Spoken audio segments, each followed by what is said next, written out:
സൗന്ദര്യലഹരീകർത്രേ സർവമംഗളദായിനേ ശങ്കരാചാര്യവർയായ യതിരാജായ തേ നമഃ.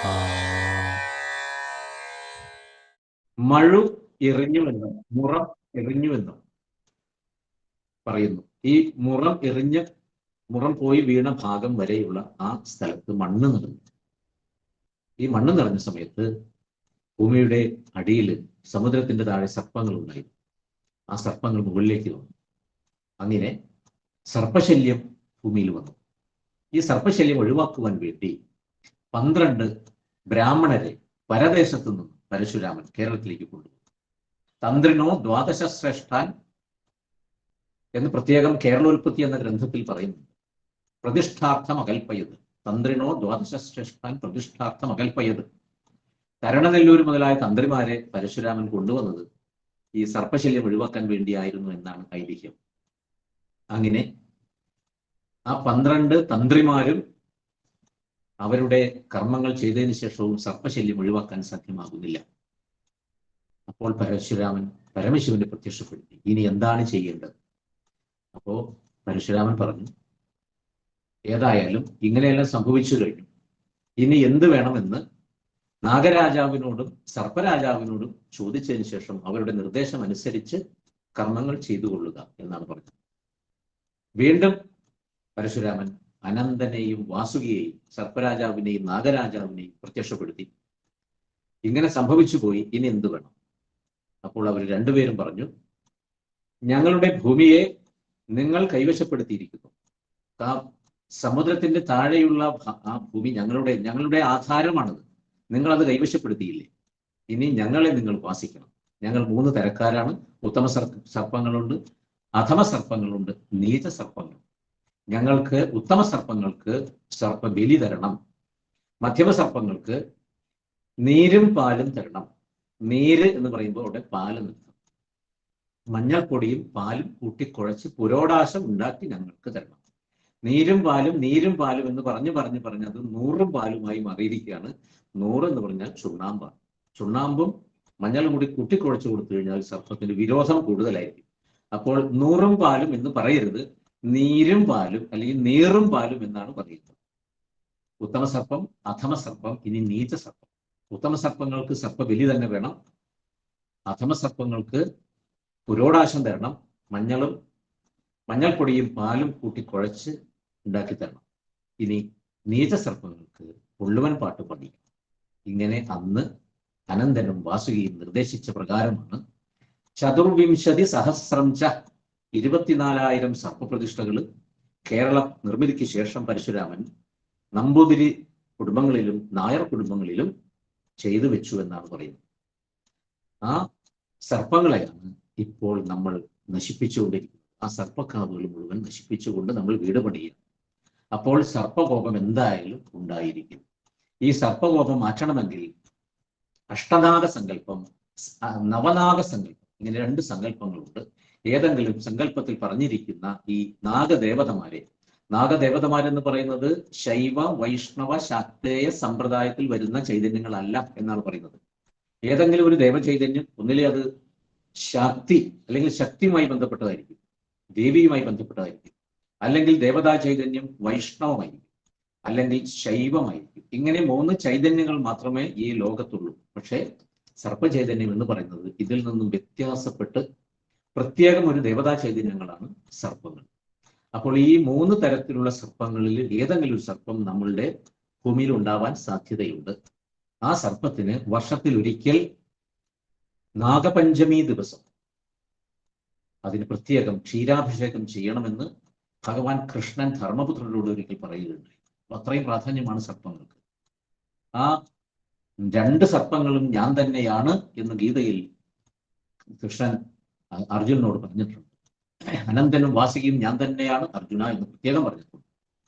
ഈ സർപ്പശല്യം ഒഴിവാക്കുവാൻ വേണ്ടി അനന്തൻ, വാസുകി ഇങ്ങനെയുള്ള ആ നാഗങ്ങളെ സ്മരിക്കുക.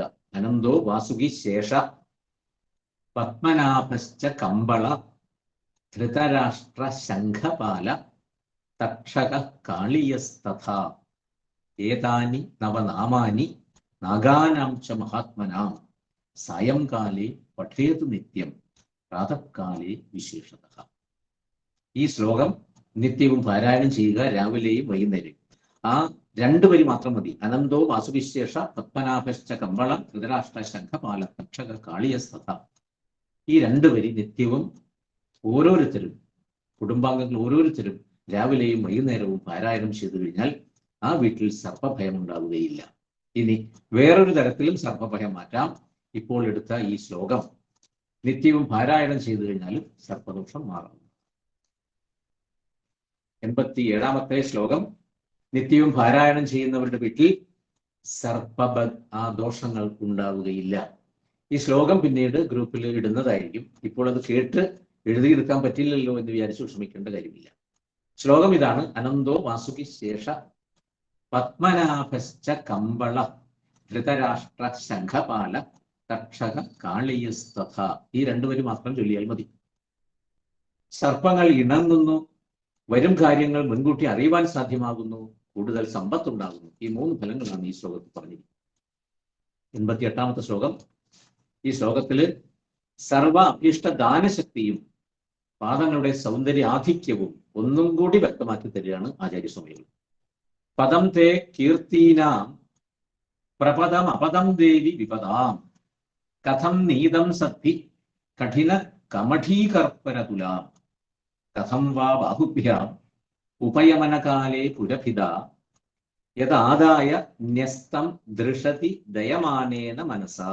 പദം തേ കീർത്തീനാം പ്രപദം അപദം ദേവി വിപദാം കഥം നീതം സദ്ധി കഠിന കമഠീകർപ്പരതുലാം കഥം വാ ബാഹുഭ്യാം ഉപയമനകാലേ പുരഭിത യദാദായ ന്യസ്തം ദൃശതി ദയമാനേന മനസാ.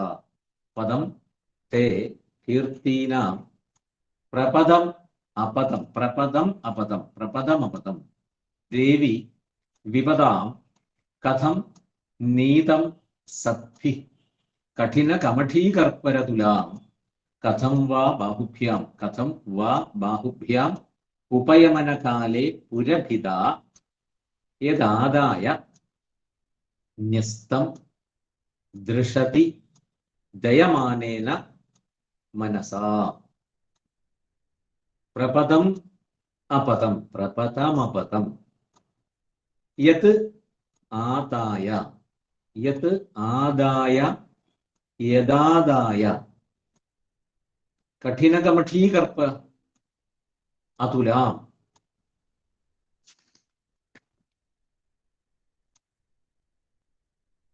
കഠിനകമഠീകർപ്പരതുലാം, അത് ഒറ്റപ്പദം. അന്യോനോർക്കുക. ഹേ ദേവി തേ പ്രപദം കീർത്തീനാം പദം വിപദാം അപദം സദ്ഭിഃ കഠിനകമഠീകർപ്പരതുലാം കഥം നീതം ഉപയമനകാലേ ദയമാനേന മനസാ പുരഭിത ബാഹുഭ്യാം യത് ആദായ ദൃശതി കഥം ന്യസ്തം വാ. ഹേ ദേവി തേ പ്രപദം കീർത്തീനാം പദം. ഹേ ദേവി തേ പ്രപദം കീർത്തീനാം പദം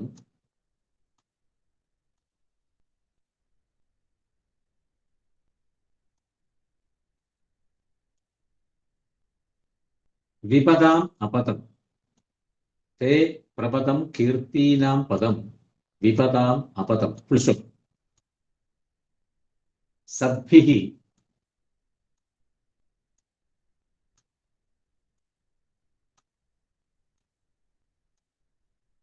കഠിനകമഠീകർപ്പരതുലാം.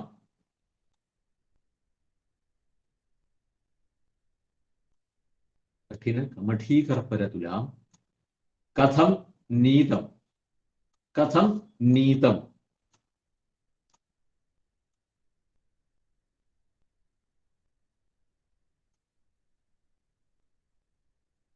കഥം നീതം. ആദ്യം ഉച്ചരിക്കുന്ന സമയത്ത് ന നാരായണൻ എന്ന നായാണ്. രണ്ടാമത് ഉച്ചരിക്കുമ്പോൾ ന എന്നാണ് ഉച്ചരിക്കേണ്ടത്.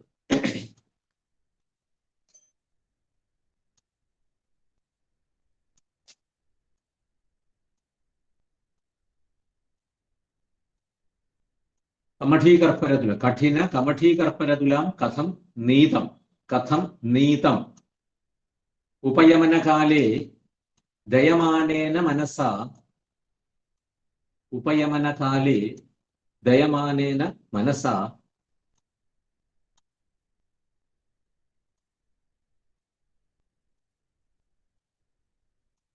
ഉപയമനകാലേ ദയമാനേന മനസാ പുരഭിത ബാഹുഭ്യാം യത് പുരഭിത ബാഹുഭ്യാം യത് ആദായ യത് ആദായ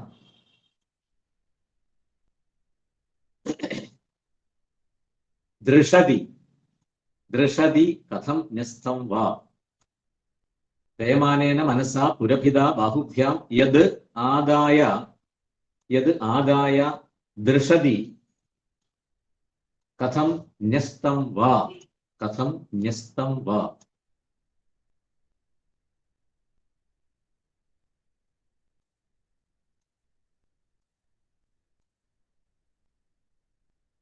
ഇവിടെ നകാരത്തിന്റെ ഉച്ചാരണം പ്രത്യേകം ശ്രദ്ധിക്കുക. നാരായണൻ എന്ന് പറയുന്ന സമയത്ത് ഉച്ചാരണം നായാണ്. ദഥ ദഥ ന. അവിടെ നവനീതം എന്ന് പറയുന്ന സമയത്തുള്ള ഉച്ചാരണം ശ്രദ്ധിക്കുക. നവനീതം ആദ്യത്തേത് നായാണ്. ഇടയിൽ വന്നിരിക്കുന്ന ന എന്നതിനെ ന ആയിട്ട് ഉച്ചരിക്കും. നവനീത പ്രിയനാണ് കൃഷ്ണൻ. നവനീതം. ചേന അത് രണ്ടാമതാണ് വന്നിരിക്കുന്നത്. അപ്പൊ ആദ്യം ന പറയുമ്പോൾ അത് നാരായണന്റെ നായി. ഇടയ്ക്ക് വരുന്നതോ അവസാനം വരുന്നതോ ന ആയിട്ടും ആണ് ഉച്ചരിക്കേണ്ടത്. ചേന നന നാനാരേ ചേന നന നാനാരേ. അല്ലയോ നാനാരേ ചേന നനയ്ക്കുക. ഇവിടെ ചേന എന്ന് പറയുന്ന രണ്ടാമത് നകാരം. ചേന നന നനയ്ക്കുക എന്ന ക്രിയയിൽ ആദ്യത്തെ നകാരം നകാരം ചേന നന. അതിൽ രണ്ടാമത്തെ നകാരം നകാരം ചേന നന. ഇനി നാനാരെ എന്ന് തുടങ്ങുന്ന ആ നകാരം നകാരം ചേന നന നാനാരെ. ഇത് ആലോചിച്ച് കഴിഞ്ഞാൽ നമുക്ക് ഈ നകാരത്തിന്റെ ആ ഉച്ചാരണം കൃത്യമായിട്ട് അറിയാൻ പറ്റും. അന്യം നോക്കുക. ഹേ ദേവി തേ പ്രപദം കീർത്തീനാം പദം വിപദാം അപദം. അല്ലയോ അമ്മേ, തേ പ്രപദം അമ്മയുടെ ആ ഉപ്പൂറ്റി അല്ലെങ്കിൽ പുറവടി, കാൽച്ചുവടിന്റെ അറ്റമെന്നർത്ഥം. കീർത്തീനാം പദം വിപദാം അപദം. കീർത്തികൾക്ക് യശസ്സിന്റെ സ്ഥാനമാകുന്നു, ഇരിപ്പിടമാകുന്നു. പദം എന്ന് പറഞ്ഞാൽ സ്ഥാനം. കീർത്തീനാം പദം അമ്മയുടെ കാലിന്റെ പുറവടി അല്ലെങ്കിൽ ഉപ്പൂറ്റി, കാൽച്ചുവടിന്റെ ആ പുറംഭാഗം എന്നർത്ഥം. അത് കീർത്തീനാം പദം, കീർത്തികൾക്ക് യശസ് അതിന് സ്ഥാനമാകുന്നു, ഇരിപ്പിടമാകുന്നു. വിപദാം ആപദം ആപത്തുകൾക്ക് സ്ഥാനമല്ലാത്തതുമാകും. അന്യം എഴുതിയ സമയത്ത് തേ പ്രപദം കീർത്തീനാം പദം അവിടെ ഫുൾസ്റ്റോപ്പ് ഇടണം. വിപദാം അപദം അവിടെയും ഫുൾസ്റ്റോപ്പ് ഇടണം. സദ്ഭിഹി കഠിന കമഠീ കർപ്പരതുലാം കഥം നീതം അവിടെയും ഫുൾസ്റ്റോപ്പ് ഇടണം. അമ്മേ, അമ്മയുടെ ഉപ്പൂറ്റി കീർത്തികൾക്ക് സ്ഥാനമാകും, ആപത്തുകൾക്ക് സ്ഥാനമല്ലാത്തതുമാകും. വിപദാം അപദം കീർത്തിക്ക് പദമാകുന്നു, ആപത്തുകൾക്ക് അപദമാകും. സദ്ഭിഹി കഠിന കമഠീ കർപ്പരതുലാം സദ്ഭിഹി സജ്ജനങ്ങളാൽ, അല്ലെങ്കിൽ ആചാര്യസ്വാമികളെ പോലെയുള്ള ഞങ്ങളെ പോലെയുള്ള കവികളാൽ. ഭാരവി മുതലായ കവികളാണ്. കാളിദാസൻ, ഭാരവി, ഇതൊക്കെ ശ്രേഷ്ഠ ആ കീർത്തിയുള്ള കവികളാണ്. അങ്ങനെയുള്ള കവികളാൽ കഠിന കമഠീ കർപ്പരതുലാം കഠിനമായ കമഠം ആമ, കമഠീ കർപ്പ. കർപ്പം എന്ന് പറഞ്ഞാൽ ആമയുടെ പുറംഭാഗം അല്ലെങ്കിൽ തോൽഭാഗം. ആമയുടെ തോൽ എന്ന് പറയുന്നത് ആമയുടെ പുറംഭാഗമാണ്. ഭയങ്കര കട്ടിയാണത്. തോടിന്റെ ആ തുലാം സാമ്യത്തെ, സാദൃശ്യത്തെ.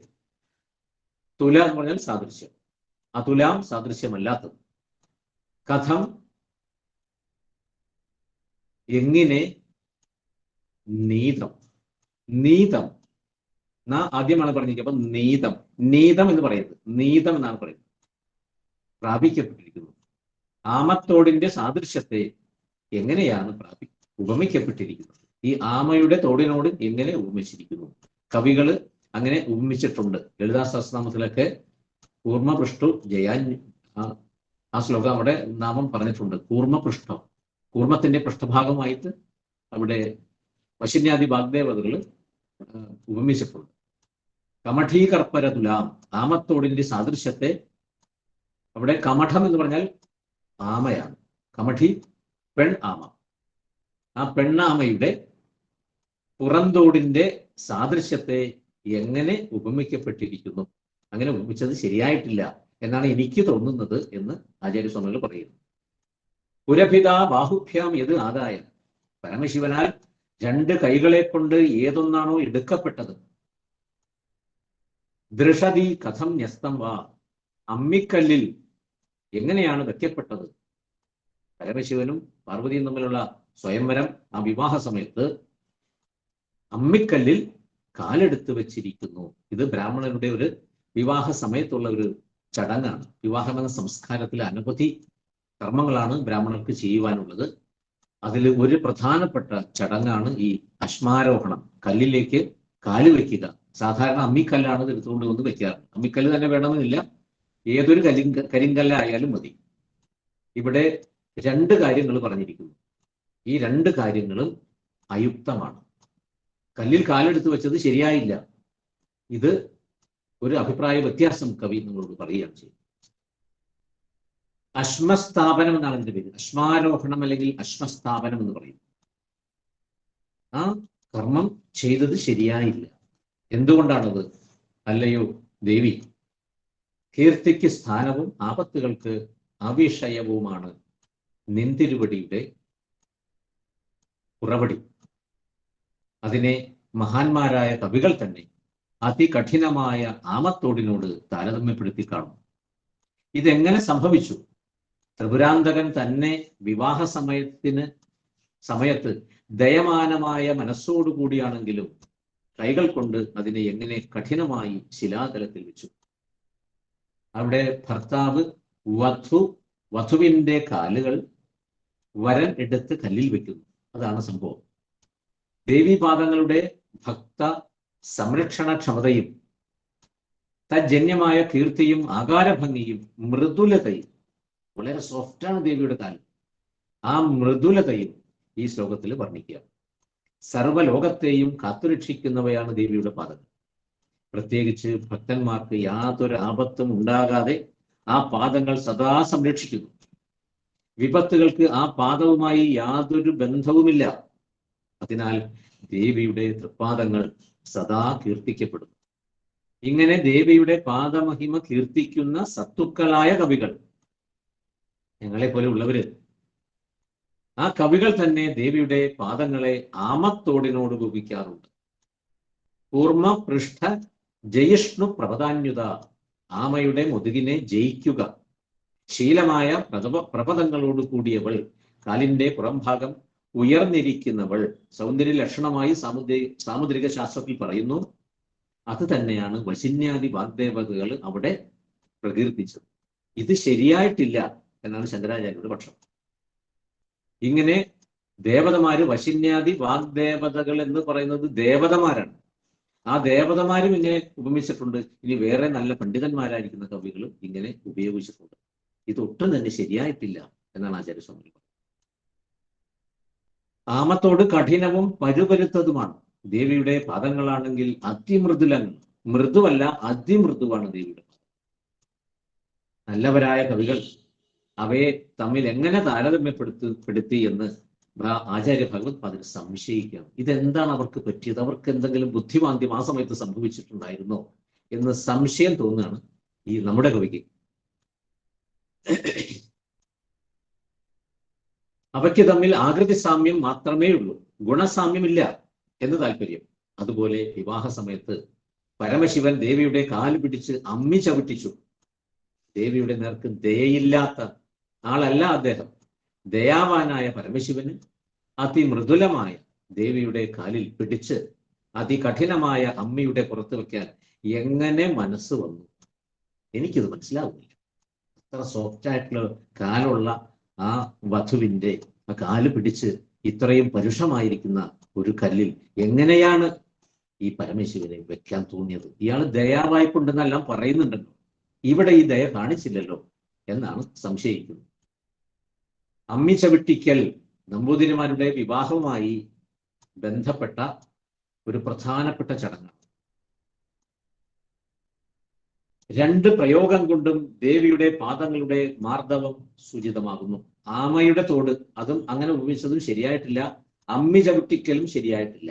ഇത് രണ്ടും ചെയ്തത് അബദ്ധമായി പോയി. ഇങ്ങനെ വർണ്ണിക്കാൻ പാടില്ലായിരുന്നു. ഇതിങ്ങനെ ഇവർ വർണ്ണിച്ചത് എന്തുദ്ദേശത്തോടു കൂടിയാണ് എന്ന് ഞാൻ എത്ര ആലോചിച്ചിട്ടും എനിക്ക് മനസ്സിലാവുന്നില്ല. വന്യമൃഗങ്ങൾ ഇണങ്ങുന്നു, ഇതിന്റെ ഫലശ്രുതി ആപത്തുകൾ ഒഴിഞ്ഞു മാറുന്നു, ഐശ്വര്യം ഉണ്ടാകും.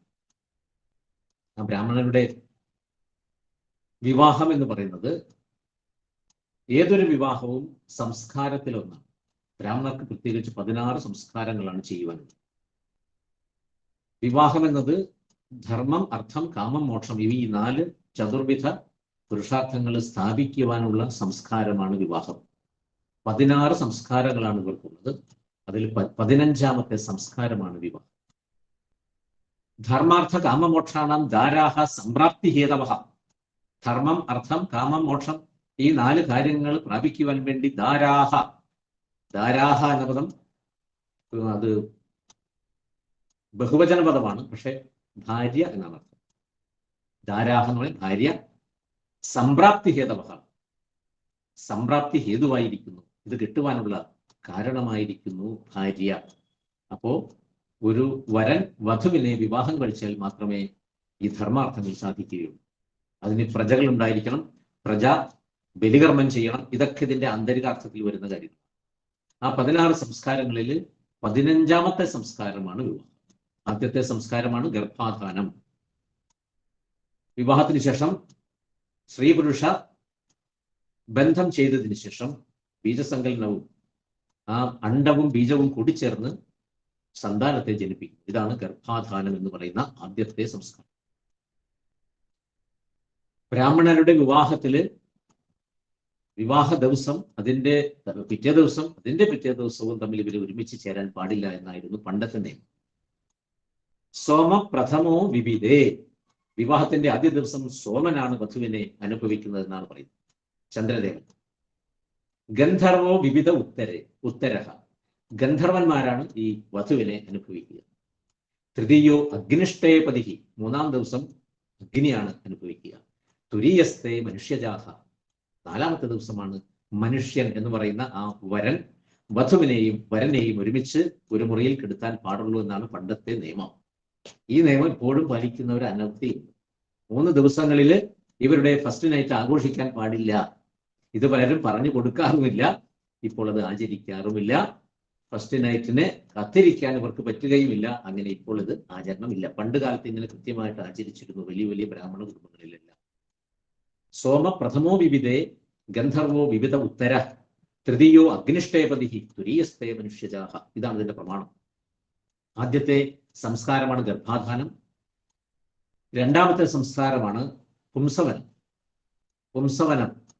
പുഷ്യേ പുംസവനം കുചാര്യ ദിനകൃത് വാരേ എന്ന് ജ്യോതിശാസ്ത്രത്തിൽ പ്രമാണം പറയും. അത് പുരുഷഗ്രഹങ്ങളുള്ള സമയത്താണ് അത് ചെയ്യേണ്ടത്. ചൊവ്വാഴ്ചയോ വ്യാഴാഴ്ചയോ ആണ് പുംസവനം ചെയ്യുന്നത്. പുംസവനം എന്ന പദത്തിന്റെ അർത്ഥം 2 തരത്തിലാണ് അർത്ഥം പറയുന്നത്. ഒന്ന്, പുരുഷപ്രജ ഉണ്ടാകുവാൻ വേണ്ടിയുള്ള ഒരു കർമ്മം.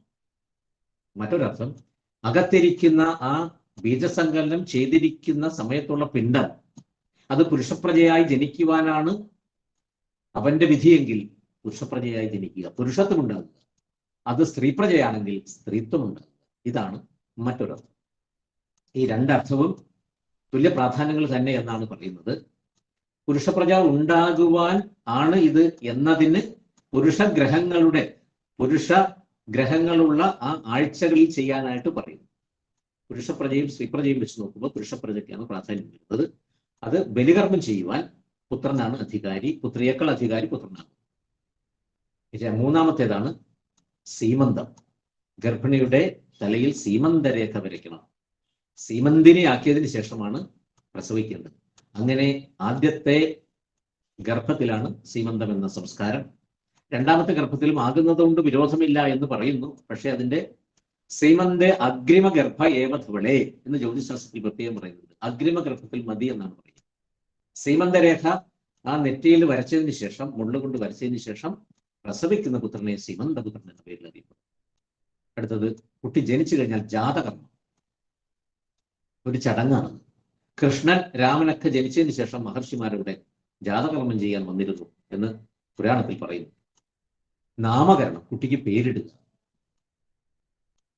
ദ്യക്ഷരോ വാ ചതുരക്ഷരം, രണ്ടക്ഷരത്തിലോ ചതുരക്ഷരത്തിലോ നാലക്ഷരത്തിലോ ആണ് പേര് പ്രാധാന്യം കൊടുത്തിരിക്കുന്നത്. രണ്ടക്ഷരമുള്ള പേര് ഉമ, കാർത്യായനി,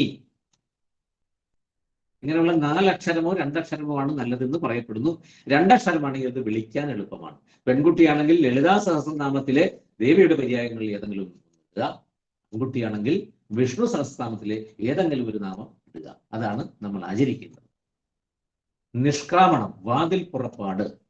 ഇനി പുറത്തേക്ക് ഇറങ്ങുക ഗർഭിണി കുട്ടിയുമായി. അടുത്തത് അന്നപ്രാശനം, ചോറൂണ്. 6-ാം മാസത്തിലാണ് ചോറൂണ്. ഷഷ്ടേ മാസി അശനം ന സപ്തമ, 7-ാം മാസത്തിൽ കൊടുക്കാൻ പാടില്ല. ഏതെങ്കിലും പുലയോ വാലായ്മയോ വന്ന് 6-ാം മാസത്തിൽ കൊടുക്കാൻ പറ്റിയില്ലെങ്കിൽ 7-ാം മാസം കൊടുക്കരുത്, 8-ാം മാസം കൊടുത്തുകൊള്ളണം. ഇതാണ് ജ്യോതിശാസ്ത്ര നിയമം. ചൗളം, ചൂടാകർമ്മം, കുട്ടിയുടെ മുടി മുറിക്കുക എന്ന കർമ്മം. ഉപനയനം, കുട്ടിക്ക് യജ്ഞോപവീത ധാരണം, പൂന്നൂൽ ധരിക്കുക. കുട്ടി 2ാമത്തെ ജനനത്തിലേക്ക് പ്രവേശിക്കുക. ആദ്യ ജന്മം കഴിഞ്ഞു, ദ്വിജനായി മാറുക. ജന്മമാണ് ദ്വിജൻ. 2ാമത്തെ ജന്മം ഉപനയനം എന്ന സംസ്കാരത്തിന് ശേഷമാണ് സംഭവിക്കുന്നത്. ഹോതാരം, ഔപനിഷദം, ശുക്രിയം, ഇങ്ങനെ 3 വ്രതങ്ങളുണ്ട്. ഈ വ്രതത്തിന് പേരുകൾ വ്യത്യാസങ്ങളുണ്ട്. ഗോദാനം, സമാവർത്തനം, വിവാഹം, അഗ്നിയാധാനം, അഗ്നിയിലേക്ക് പ്രവേശിക്കുക മരണസമയത്ത്. ഇതെല്ലാം 16 സംസ്കാരങ്ങളായിട്ടാണ് പറയുന്നത്. ഒരു മനുഷ്യനെ ശുദ്ധീകരിക്കണമെങ്കിൽ, ഒരു 22 കാരറ്റ് ഗോൾഡ് ആവണമെങ്കിൽ അനവധി സംസ്കാരങ്ങൾ ആ സ്വർണത്തിന്റെ മുമ്പിൽ ചെയ്തിരിക്കണം. അതുപോലെ മനുഷ്യനെ സംസ്കരിക്കുന്നതാണ് സംസ്കാരങ്ങൾ, 16 സംസ്കാരങ്ങൾ. ആധാനം തനയസ്യ പുംസവവിധി സീമന്തജാതഹ്വയാഹ എന്നതിന്റെ പ്രമാണം ധർമ്മശാസ്ത്രത്തിൽ പ്രത്യേകം രേഖപ്പെടുത്തിയിട്ടുണ്ട്. സംസ്കാരത്തിൽ ഏറ്റവും പ്രധാനപ്പെട്ട ഒരു ചടങ്ങാണ് വിവാഹം എന്നത്. ഇത് ഇപ്പോൾ അത് ചടങ്ങായി മാറിയിരിക്കുന്നു, സംസ്കാരം എന്നതെല്ലാം പോയിരിക്കുന്നു. വരൻ ഭർത്താവായി തീരണമെങ്കിൽ 3 കാര്യങ്ങൾ പ്രധാനമാണ്. ഒന്ന് ഉദകദാനം, സപ്തപതി, പാണിഗ്രഹണം. 3 കാര്യങ്ങൾ ചെയ്താൽ മാത്രമേ വരൻ ഭർത്താവായി മാറുന്നുള്ളൂ ബ്രാഹ്മണർക്ക്.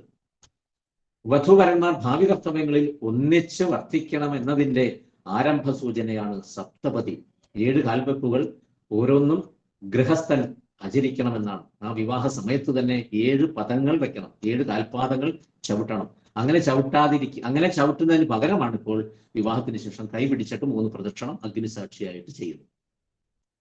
ഈ 7 കാൽവെപ്പുകൾ ഓരോന്നും ഗൃഹകാര്യങ്ങൾക്ക് വേണ്ടിയുള്ള 7 മുഖ്യ കർമ്മങ്ങൾ വരിക്കുന്നതാണ്, വരണമാണത്.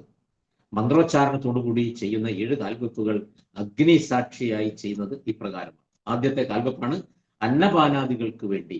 വധുവരന്മാരുടെ ജീവിതം തുടങ്ങിയതിനു ശേഷം ഇവർക്ക് ഭക്ഷണം വേണം. ആദ്യം തന്നെ ഭക്ഷണമാണ് വേണ്ടത്. അതിനുവേണ്ടിയാണ് ഓം ഇഷേ ഏകപതീഭവ, ഏകപതീഭവ, 2 പേരും ഒരു കാൽപാദമായി വരട്ടെ. 2ാമത്തെ കാൽവെപ്പാണ് വീര്യബലാദികൾക്ക് വേണ്ടി. ഓം ഊർജേ ദ്വിപദീഭവ, ഊർജം കിട്ടണം. വധുവിന്റെ വീട്ടിൽ ജീവിച്ചതുപോലെയല്ല ഇനി വരന്റെ വീട്ടിൽ ജീവിക്കാനുള്ളത്. അവിടെ ചില പരദൂഷണങ്ങൾ ഉണ്ടാവും, കുശുമ്പ് കുത്തും പലരും. ഇതൊന്നും കേട്ട് വധു വിഷമിക്കരുത്. ഊർജമാണ് വേണ്ടത്, ഊർജം. ഓം ഊർജേ ദ്വിപദീഭവ, ധനസമ്പത്തുകൾക്ക് വേണ്ടിയാണ്. ഇനി ധനവും സമ്പത്തും ഞങ്ങൾക്ക് ഉണ്ടായിരിക്കണം. ഓം രായസ്പോഷായ ത്രിപദീഭവ, ധനം ധാന്യസമ്പത്ത് ഇതെല്ലാം സുഖകരമായിട്ട് ഞങ്ങൾക്ക് ജീവിക്കണം. അതിനു വേണ്ടിയാണ് 3ാമത്തെ പദം വെക്കുന്നത്. ഓം രായസ്പോഷായ ത്രിപദീഭവ, 4 സുഖക്ഷേമങ്ങൾക്ക് വേണ്ടി. ഓം മയോഭവായ ചതുഷ്പദീഭവ, അസുഖമില്ലാതെ രോഗമില്ലാതെ ആ അരോഗ ദൃഢഗാത്രരായി 2 പേരും ജീവിക്കണം. അതിനു വേണ്ടിയാണ്. 5ാമത്തെ പദം ഗോവംശവൃദ്ധിക്ക് വേണ്ടി. ഓം പ്രജാഭ്യ പഞ്ചപദീഭവ, നല്ലൊരു സന്താനം ജനിക്കണം. അതാണ് പ്രധാനമായ ലക്ഷ്യം. ഒരു സന്താനത്തിന് വേണ്ടിയാണ് പ്രധാനമായും ഗൃഹസ്ഥാശ്രമം സ്വീകരിക്കുന്നത് എന്ന് രഘുവംശത്തിൽ കാളിദാസൻ പ്രത്യേകം പറയുന്നുണ്ട്. പ്രജായൈ ഗ്രഹമേധിന, ഒരു സന്താനം ജനിക്കുവാൻ വേണ്ടിയാണ് ഗ്രഹമേധികളായതെന്ന് രഘുവംശത്തിൽ പ്രത്യേകം പറയുന്നു. ഓം പ്രജാഭ്യ പഞ്ചമതീഭവ, നല്ല സന്താനമാണ് ജനിക്കേണ്ടത്. ശങ്കരാചാര്യര് പോലെയുള്ള ഒരു സന്താനം വേണം. ശങ്കരാചാര്യരുടെ അച്ഛൻ പ്രാർത്ഥിച്ചത് നല്ലൊരു സന്താനത്തെ, അല്പായുസാണെങ്കിലും നല്ല സന്താനമാണ് ഞങ്ങൾക്ക് വേണ്ടതെന്നാണ് പ്രാർത്ഥിച്ചത്. അതുപോലെയുള്ള സങ്കല്പമാണ് ഈ വധുവരന്മാർക്ക് വേണ്ടത്. 6ാമത്തെ കാൽവെപ്പാണ് ഓരോ ഋതുവിലും അനുസൃതമായ പെരുമാറ്റത്തിന് വേണ്ടി. ഓരോ ഋതുക്കളും മാറി മാറി വരുന്ന സമയത്ത് ശരീരത്തിന് അസുഖങ്ങൾ ഉണ്ടാവാം. നല്ല മഞ്ഞുള്ള സമയം പെട്ടെന്ന് മാറുന്നു, നല്ല വെയിൽ മാറി പെട്ടെന്ന് ഋതു മാറുന്നു. ഈ സമയത്ത് ശരീരത്തിന് ദോഷം വരാതിരിക്കുവാൻ വേണ്ടിയാണ് ഇങ്ങനെയുള്ള ഒരു പദം വെക്കുന്നത്. ഓരോ ഋതുവിലും അനുസൃതമായ പെരുമാറ്റത്തിന് വേണ്ടി. ഓം ഋതുഭ്യ ഷഡ്പദീഭവ, 7ാമത്തത് രണ്ടുപേരുടെയും മൈത്രീഭാവം, സമത്വം എന്നിവയ്ക്ക് വേണ്ടി. ഓം സഖാ സപ്തപദീഭവ, രണ്ടുപേരും സഖിമാരായി ഒരു അഭിപ്രായ വ്യത്യാസവും ഇല്ലാതെ മരണം വരെ സുഖകരമായി ജീവിക്കുക. സ്വന്തം വീട്ടിൽ നിന്നും ബന്ധം വിടർത്തി കൊണ്ടുപോകുന്ന സമയത്ത് വധുവിന് പല ബുദ്ധിമുട്ടുകളുണ്ടാവും. ഈ ബുദ്ധിമുട്ടുകൾ ഒഴിവാക്കാൻ വേണ്ടിയുള്ള ഫസ്റ്റ് സ്റ്റെപ്പ് എന്ന് പറയുന്നത് 7 സ്റ്റെപ്സ് ആണ്. ആ ഫസ്റ്റ് സ്റ്റെപ്പ് വിവാഹ ദിവസം തന്നെ മഹർഷിമാര് ചെയ്യാൻ വേണ്ടിയാണ് പറയുന്നത്.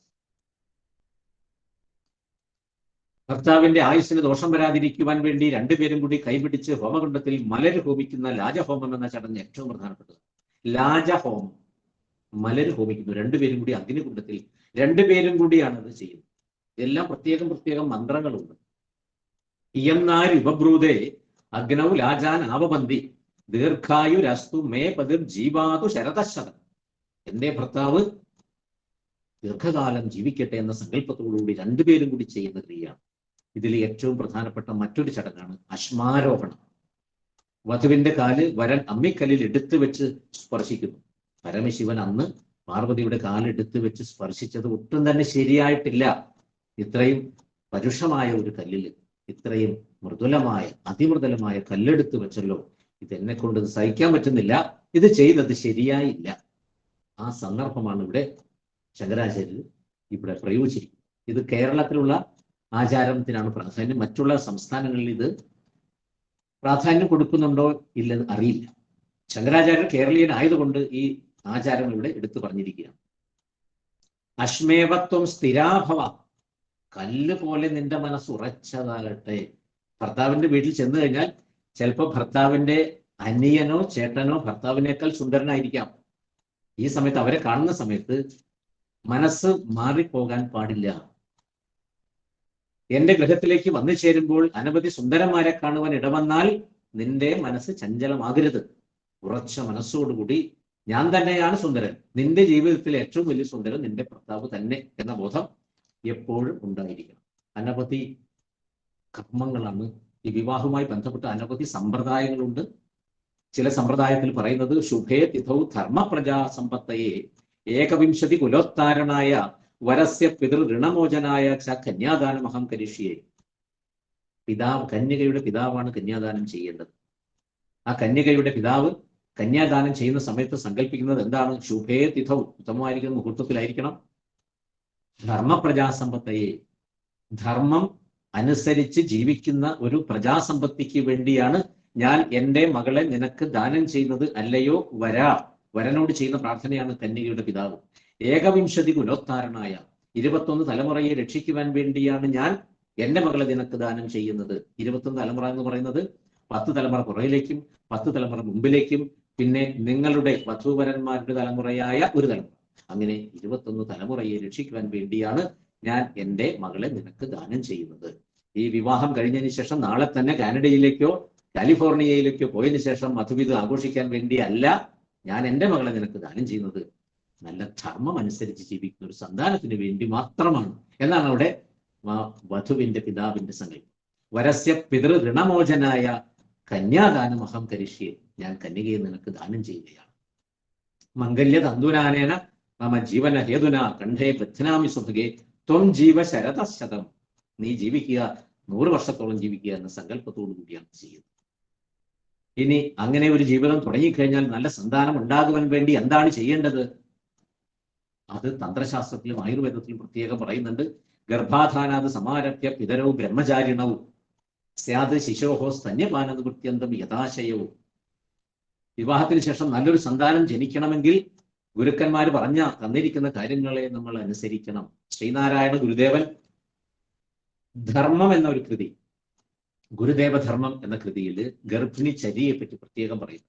ഗുരുദേവൻ പറയുന്നത് ഇതാണ്: ഗർഭാധാനാത് സമാരഭ്യ, ഗർഭാധാനം മുതൽ ആരംഭിച്ചിട്ട് പിതരവും ബ്രഹ്മചാരിണവും, ആ മാതാപിതാക്കൾ രണ്ടുപേരും, വധൂവരന്മാര് അല്ലെങ്കിൽ ഭാര്യാഭർത്താക്കന്മാർ രണ്ടുപേരും ബ്രഹ്മചാരികളായിട്ട് ജീവിച്ചു കൊള്ളണം. ഗർഭാധാനാത് സമാരഭ്യ പിതരവും ബ്രഹ്മചാരിണവും സ്യാത് ശിശോഹോ സ്തന്യപാന നിവൃത്യന്തം, ശിശുവിന്റെ സ്തന്യപാനം നിവൃത്തി വരെയാണ് ഇവർ ബ്രഹ്മചാരികൾ. സ്യാത് ശിശോഹോ സ്തന്യപാന നിവൃത്യന്തം യഥാശയവും, യഥാശയന്മാരായിട്ട് ജീവിച്ചു കൊള്ളണം. പ്രസവം കഴിഞ്ഞതിന് ശേഷവും ഇവർ തമ്മിൽ സ്പർശിക്കാൻ പാടില്ല. പ്രസവം കഴിഞ്ഞല്ലോ, കുട്ടി പുറത്തു വന്നല്ലോ, ഇത്രയും നാൾ നമ്മൾ വളരെ സഹിച്ച് ബ്രഹ്മചര്യ ശുദ്ധി അനുസരിച്ചു, ഇനി ഒന്ന് ശാരീരമായിട്ടുള്ള ബന്ധം വേണമല്ലോ എന്ന് ചിന്തിക്കരുത്. ഗർഭിണി ഗർഭത്തിൽ നിന്ന് കുട്ടിയെ പുറത്തു വിട്ടതിന് ശേഷം മുലപ്പാൽ ഊട്ടുന്നത് വരെ, മുലപ്പാൽ കഴിയുന്നത് വരെയാണ്. ഇന്നും കൂടി നീ കുടിച്ചോ മോനെ അല്ലെങ്കിൽ മോളെ, നാളെ മുതൽ പാല് തരാൻ അമ്മയുടെ മാറിടത്തിലില്ല എന്ന് അമ്മ പറയുന്നത് വരെ ബ്രഹ്മചര്യശുദ്ധി പാലിച്ചു കൊള്ളണമെന്നാണ് നിയമം. അങ്ങനെയാണെങ്കിൽ നല്ലൊരു സന്താനം ജനിക്കും. ഇനി പ്രസവം കഴിഞ്ഞതിന് ശേഷം ഇങ്ങനെ സംഭവിച്ചു കഴിഞ്ഞാൽ രണ്ടുപേരും കൂടി ആ ബന്ധം ചെയ്യുകയാണെങ്കിൽ മുലപ്പാല് ദുഷിക്കുന്നു. മാറിടത്തില്ല ഉള്ള മുലപ്പാലിന് സെക്സ്വൽ ഹോർമോൺസ് വരാൻ സാധ്യതയുണ്ട്. അങ്ങനെ ആ ഹോർമോൺസ് കുട്ടി കുടിക്കുന്നു. കുട്ടി കുടിക്കുന്ന സമയത്ത് എന്താണ് സംഭവിക്കുന്നത്? ചെറിയ പ്രായത്തിൽ തന്നെ ലൈംഗികമായിരിക്കുന്ന സ്പന്ദനങ്ങൾ കുട്ടിയുടെ അകത്തേക്ക് കയറും. ഇതിന് കാരണക്കാരി ആ അച്ഛനമ്മമാര് തന്നെയാണ്. ആ കുട്ടി 3ാം ക്ലാസ്സിൽ പഠിക്കുന്ന സമയത്ത് എതിർലിംഗത്തെ കാണുന്ന സമയത്ത് ഐ ലവ് യു പറയുവാനുള്ള ആഗ്രഹം കുട്ടിക്ക് ജനിക്കുന്നു. അതെന്തുകൊണ്ടാണ്? ഇതിന്റെ കാരണക്കാരി കുട്ടിയല്ല, കാരണക്കാരൻ കുട്ടിയല്ല, ഇത് അവരുടെ അച്ഛനമ്മമാര് തന്നെയാണ്. ഗർഭാധാന സമയത്ത് മന്ത്രജപങ്ങളാണ് വേണ്ടത്. ലളിതാ സഹസ്രനാമമോ വിഷ്ണു സഹസ്രനാമമോ നിത്യവും പാരായണം ചെയ്തുകൊണ്ടേയിരിക്കുക. മറ്റുള്ള കൃതികൾ, ഗുരുദേവന്റെയോ ശങ്കരാചാര്യരുടെയോ കൃതികൾ വായിച്ചുകൊണ്ടേയിരിക്കുക. ആ ഗർഭാധാനത്തിൽ അകത്തിരിക്കുന്ന കുട്ടിക്ക് സാത്വികമായിരിക്കുന്ന ഗുണം വരുവാനുള്ള അനവധി കാര്യങ്ങളാണ് ഋഷീശ്വരന്മാർ നമുക്ക് പറഞ്ഞു തന്നിരിക്കുന്നത്. അതിൽ മന്ത്രജപം ഏറ്റവും പ്രധാനപ്പെട്ടതാണ്. നെയ് ജപം ചെയ്യും ബ്രാഹ്മണര് ആ ഗർഭിണിയായതിനു ശേഷം. ഇത് ബ്രാഹ്മണർ ആചരിക്കുന്നത് ആർക്ക് വേണമെങ്കിലും ആചരിക്കാവുന്നതാണ്. ആ ഗർഭിണിയായിരിക്കുന്ന സമയത്ത് മറ്റുള്ള സീരിയലുകൾ കാണുക, പേടിപ്പിക്കുന്ന സീരിയലുകൾ കാണുക, ഇതൊന്നും ഗർഭിണി ചെയ്യാൻ പാടില്ല. ഇപ്പൊ ഒരു ഗർഭിണിയായിരിക്കുന്ന സമയത്ത് ഒരു സീരിയൽ കാണുന്ന സമയത്ത് ആ സീരിയലിൽ ഒരു സ്ത്രീ ആത്മഹത്യ ചെയ്യാൻ ശ്രമിക്കുന്ന ഒരു രംഗമാണ് ഗർഭിണി കാണുന്നത് എന്ന് വിചാരിക്കുക.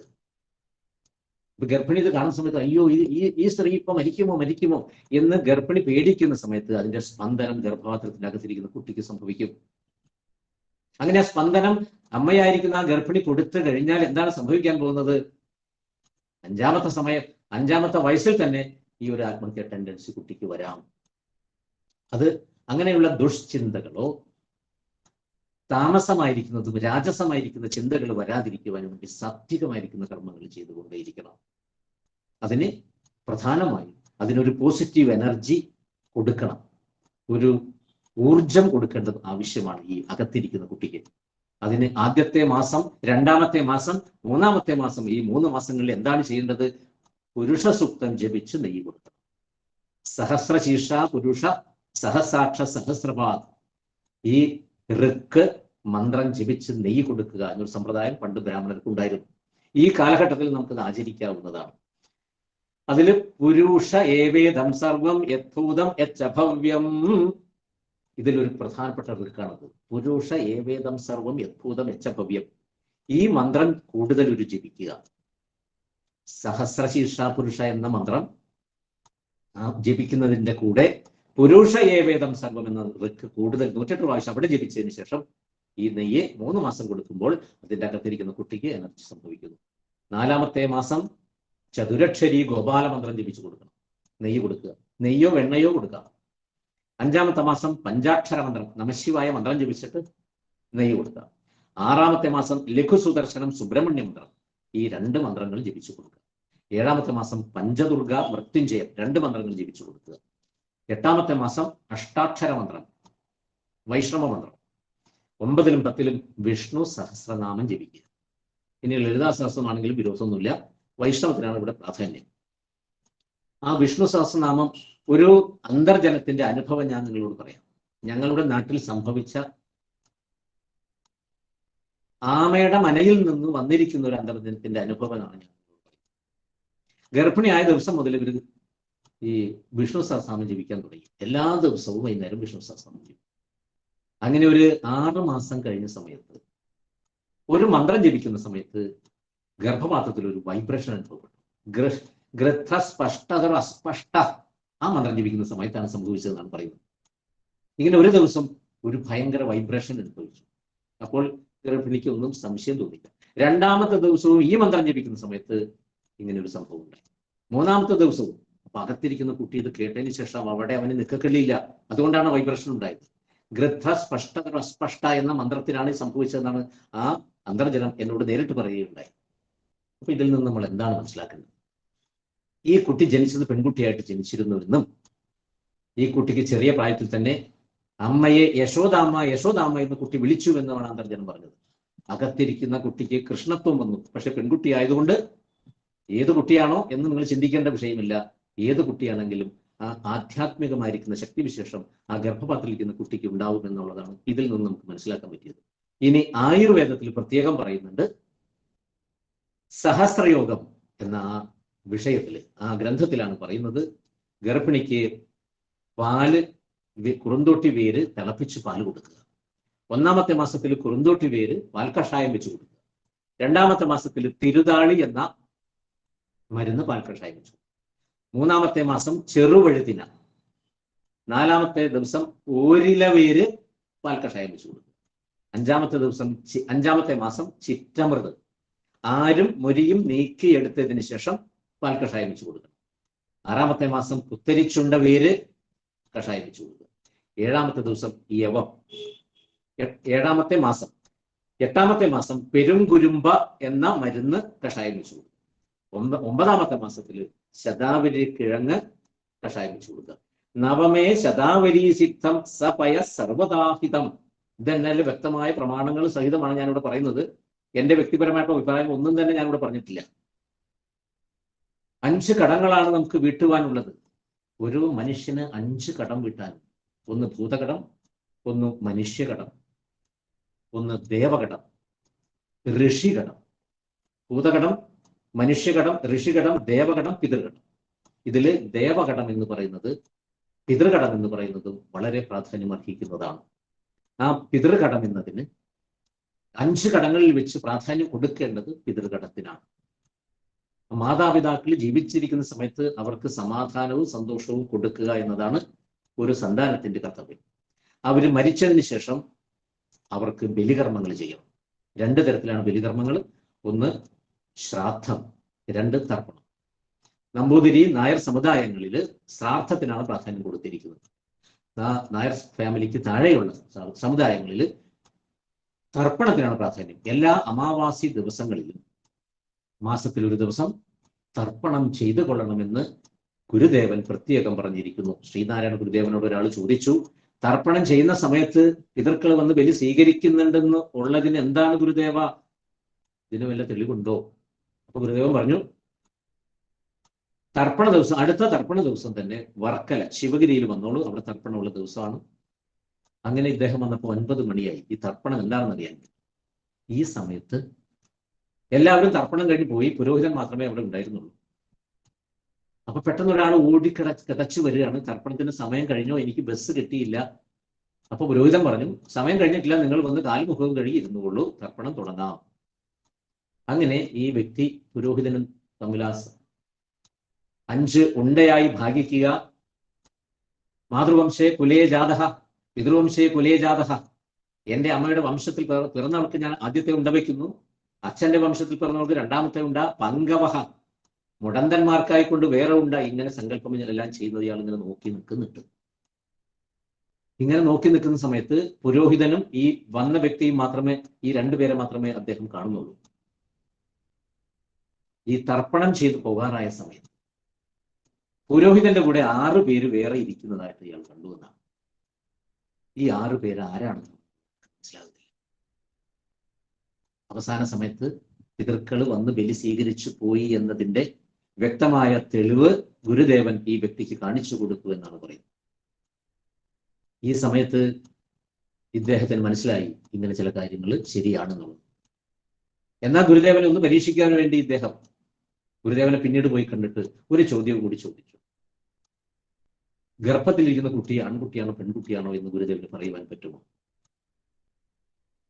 അപ്പൊ ഗുരുദേവൻ പറഞ്ഞു, നിന്റെ ഭാര്യ ഇപ്പോൾ 8 മാസം ഗർഭിണിയല്ലേ? ഇദ്ദേഹത്തിന്റെ ഭാര്യ ഗർഭിണിയാണെന്നുള്ളത് ഇദ്ദേഹം പറഞ്ഞിട്ടില്ല. 8 മാസം കൃത്യമായി ഗർഭിണിയല്ലേ എന്നാണ് ഗുരുദേവൻ ചോദിച്ചത്. അതേ എന്ന് പറഞ്ഞു. നീ ഇന്ന് പോയിട്ട് വയറിൽ ശരിക്കും നോക്കിക്കഴിഞ്ഞാൽ അത് ആൺകുട്ടിയാണോ പെൺകുട്ടിയാണോ എന്ന് നിനക്ക് കാണുവാൻ പറ്റും.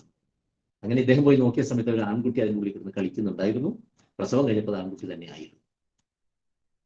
ഞാൻ പറഞ്ഞു വന്നത്, ശ്രീനാരായണ ഗുരുദേവനും ജഗദ്ഗുരുവായിരിക്കുന്ന ശങ്കരാചാര്യരും നമ്മൾ രണ്ടും ഗുരുസങ്കല്പം ചെയ്ത 2 മഹത് വ്യക്തികളാണ്. ഇവര് ആ അകക്കണ്ണുകൊണ്ട് കണ്ടത് ഋഷീശ്വരന്മാർ കണ്ടത് തന്നെയാണ്.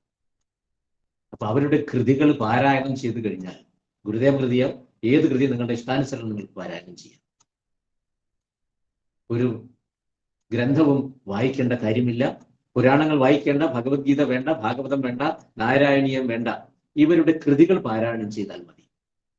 വലിയ ഒരു മരുന്ന് ഗുളികാ രൂപത്തിലാണ് ഇവർ നമുക്ക് തന്നിരിക്കുന്നത് ഈ സൗന്ദര്യലഹരി. ഇത് നിത്യവും പാരായണം ചെയ്തു കഴിഞ്ഞാൽ ഇങ്ങനെയുള്ള ആ അറിവുകൾ സ്വയം കിട്ടുന്നു. ഇതിന്റെ ഫലശ്രുതിയില്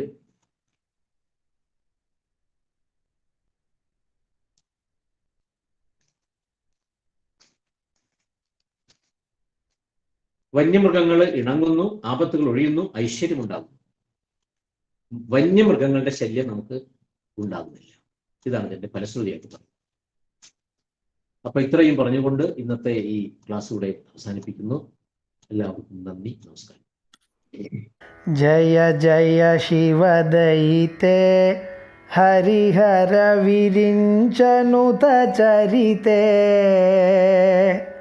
കാരയ മാം കൃതപുണ്യം തവ ഗുണഗാനരതം മഹിതേ തവ ഗുണഗാനരതം മഹിതേ സഹസ്രാരകമലേ സതതം വിഹരരഹസി ധന്യേ ശിവാകാര നിജമഞ്ച വിലസിതേ ചിദാനന്ദമുദിതേ ശരണ്യേ ചിദാനന്ദമുദിതേ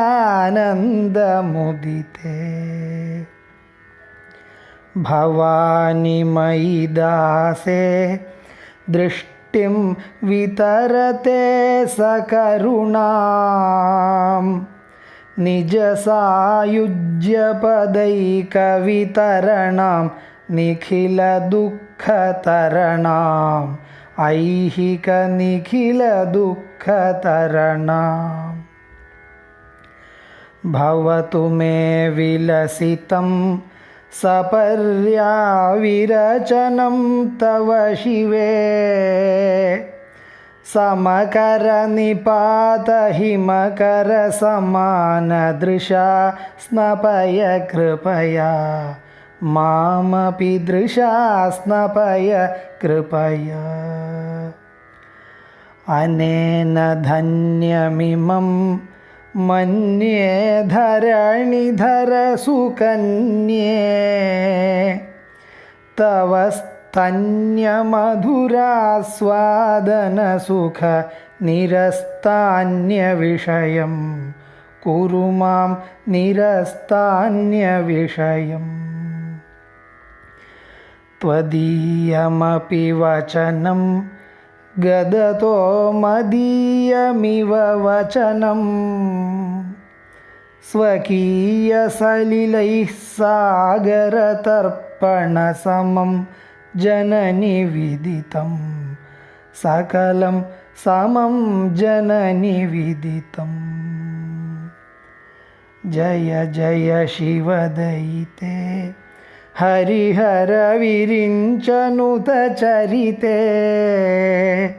कारय मां कृतपुण्यं तव गुणगानरतं महि